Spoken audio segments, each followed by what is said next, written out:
sa kanya automatic. Kaya ano sabi ni Libayan? Pakinggan. And judicial decisions. Sources of Philippine law. So, Philippine law yung MLC.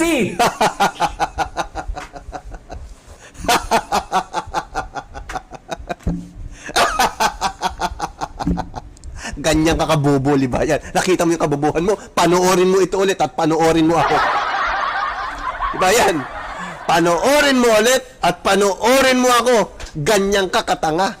Kita mo yung katanga mo, Libayan, sagad. Title pa lang, panalo na ako. Sources.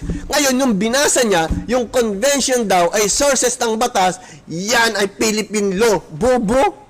Tingnan niyo. So, Philippine law yung MLC. Oh, wala kang MLC na binanggit yan.